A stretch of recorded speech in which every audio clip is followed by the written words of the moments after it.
Hello students, हमने पिछले video में concept of fixed action pattern पढ़ रहे थे, जिसमें मैंने आप लोगों को 3 पॉइंट्स बताए थे। Stereotype, resistant to phylogenetic changes, और तीसरा था need sign stimulus for release. Means किसी भी फिक्स्ड एक्शन पैटर्न को प्रदर्शित करने के लिए किसी न किसी साइन स्टिमुलस या स्टिमुलस की ज़रूरत होती है। यूँ तो नियत क्रिया प्रतिमान या फिक्स एक्शन पैटर्न की विशेषता होती है कि वो बहुत सिंपल होते हैं, परंतु ये किसी स्पेसिफिक स्टिमुलस की वजह से ये शुरू होते हैं। तो इन स्पेसिफिक स्टिमुलस को ही साइन स्टिमुलस कहा जाता है। मीन्स ऐसे स्टिमुलेशंस जिनकी वजह से कोई नियत क्रिया प्रतिमान शुरू होता है या होता है, उसको हम साइन स्टिमुलस कहते हैं। तो जो इनेट बिहेवियर है वो बेसिकली 2 कंपोनेंट्स को प्रदर्शित करते हैं। कौन कौन से 2 कंपोनेंट्स हैं? एक तो स्टीरियोटाइप या रूढ़िबद्ध जिसको हम कहते हैं, जिसकी की परिणति एज ए कंज्यूमेटरी एक्शन के फॉर्म में होती है, और दूसरा है वेरिएबल मूवमेंट जिसको कि हम एपिटेटिव और सर्चिंग बिहेवियर जिसको कि हम कहते हैं। तो जो सर्चिंग बिहेवियर है, फिर जिसमें स्टीरियोटाइप जो बिहेवियर है वो अपरिवर्तनीय होता है, और सर्चिंग या एपिटेटिव बिहेवियर जो है वो वेरिएबल टाइप का होता है, मीन्स बदलता रहता है। जबकि फिक्स्ड एक्शन पैटर्न में स्टीरियोटाइप बिहेवियर में कोई हमेशा एक जैसा होता है।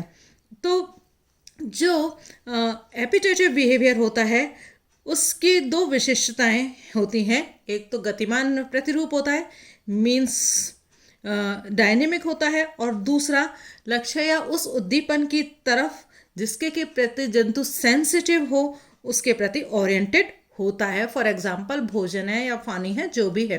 तो मेन जो 2 पॉइंट्स हैं इसमें, कोई भी जो एक्शन है, कोई भी नियत क्रिया प्रतिमान जो है वो शुरू जो होता है वो एपिटेटिव बिहेवियर से या अन्वेषी व्यवहार से शुरू होता है, और ख़त्म जो होता है वो हमेशा स्टीरियोटाइप बिहेवियर या पर वो जा कर के ख़त्म होता है।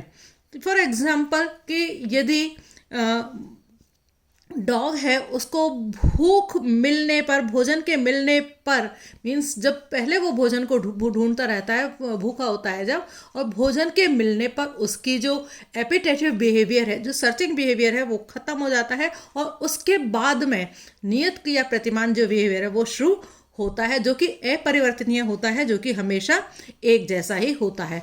और ऐसा बिहेवियर केवल खाने के लिए ही नहीं होता है, पानी पीने के लिए जो होता है, मैटिंग के लिए होता है, जोड़ीदार को ढूंढने के लिए होता है।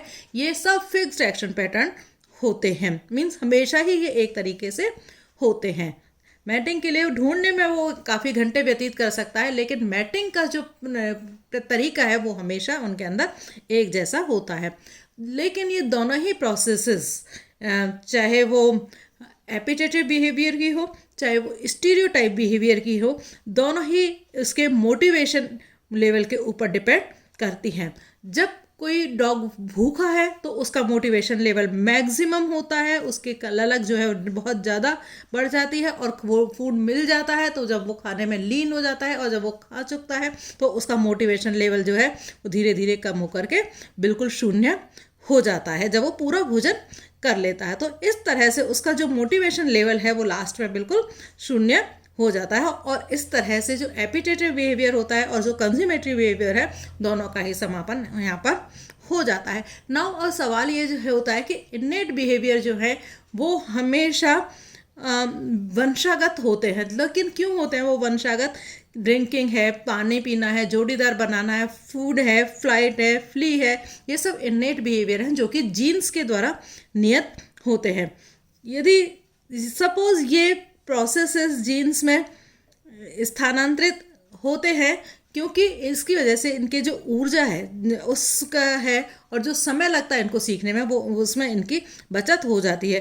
नहीं तो इनका बहुत सारा समय केवल इनको सीखने में ही लग जाता है और इनकी ऊर्जा सब वहीं खर्च हो जाती। दूसरा लाभ ये होता है कि जो जंतु होते हैं उनका जो कई जंतुओं की जो लाइफ साइकिल होती है वो बहुत छोटी होती है, करीब 2 से 3 दिन की होती है, और वो अपने कॉन्स्पेसिफाइज को देख भी नहीं पाते हैं। तो उनके लिए इस तरह का बिहेवियर जीन्स में मिलने से उनको काफ़ी आसानी होती है अपने लाइफ साइकिल को पूरा करने में। नाउ एक और चीज़ है FAP in vacuum. Vacuum means vacuum में किस तरह से फिक्स्ड एक्शन पैटर्न होता है। तो लॉरेंज के अनुसार जब जंतु फिक्स्ड एक्शन पैटर्न शो करते हैं तो ऐसा प्रतीत होता है जैसा कि वो किसी तनाव से मुक्ति पा रहे हों। ठीक है, मतलब फॉर एग्जांपल हम यदि अपने एग्जाम्स के लें तो जब तक एग्ज़ाम अपने नहीं हो जाते हैं तब तक हम टेंशन में रहते हैं, और जैसे एग्ज़ाम ख़त्म हो जाते हैं हम बिल्कुल टेंशन फ्री हो जाते हैं। तो एक तरह से हम तनाव से मुक्ति पा लेते हैं। फॉर एग्जांपल यदि पिंजरे में बंद गिलहरी को खूब वो अपन भोजन दें, फिर भी वो पिंजरे के एक कोने में जाकर वो भोजन को गाड़ने का उपक्रम करती है, चाहे वो पिंजरा लोहे का ही क्यों बना हुआ हो, चाहे वो उससे खुदाई नहीं कर पा रही हो, चाहे वो फूड उसको सामने ही दिखाई दे रहा हो, लेकिन वो इससे संतुष्ट हो जाती है। इसी तरह से जो हैन कैनेरी चिड़िया होती है, और यदि उसको ब्रीडिंग टाइम में नेस्ट बनाने के लिए मटेरियल उपलब्ध नहीं करवाया जाता है तो वो अपने मुंह में अपने ही पंख को लेकर के एक कोने में जा कर के नेस्ट बनाने का कोशिश करती है। ऐसा शो करती है जैसे कि वो नेस्ट बना रही हो,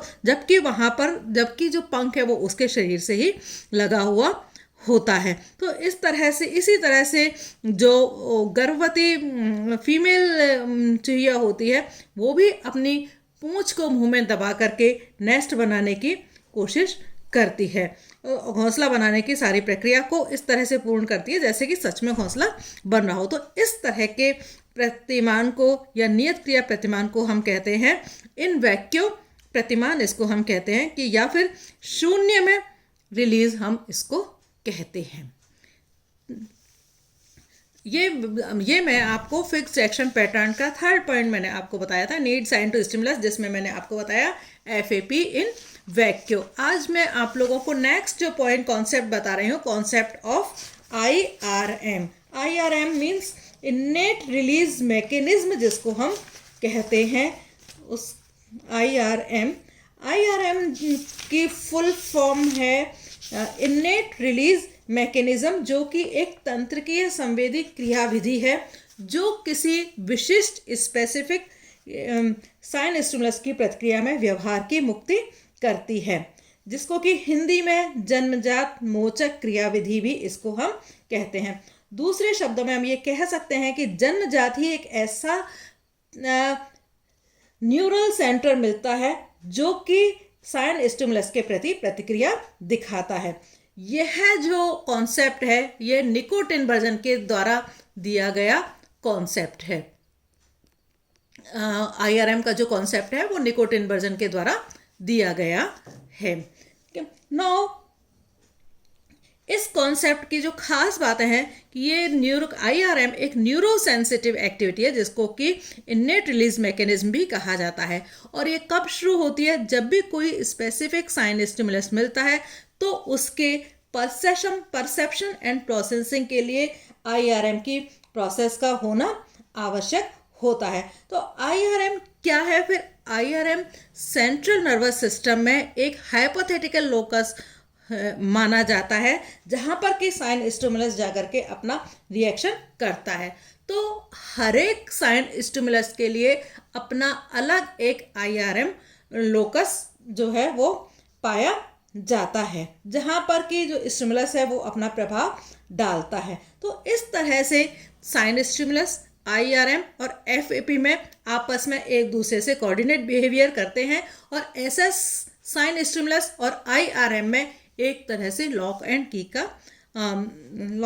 की का नियम चलता है। तो हर एक जो FAP होता है उसके लिए अलग अलग IRM होता है। तो शुरुआत कहाँ से होती है? जब भी कोई साइन स्टिमुलस मिलता है तो सबसे पहले वो IRM सेंट्रल नर्वस सिस्टम के IRM लोकस पर जाता है, और IRM लोकस से जब उसको इंफॉर्मेशन मिलती है तो फिक्स्ड एक्शन बिहेवियर शो होता है, और इससे बाहर जो फिर हमें दिखाई जाता है रिलीजिंग ऑफ बिहेवियर जो हमें दिखाई देता है। तो ये अभी मैंने आपको दो कॉन्सेप्ट बताया था, कॉन्सेप्ट ऑफ इनेट रिलीज मैकेनिज्म।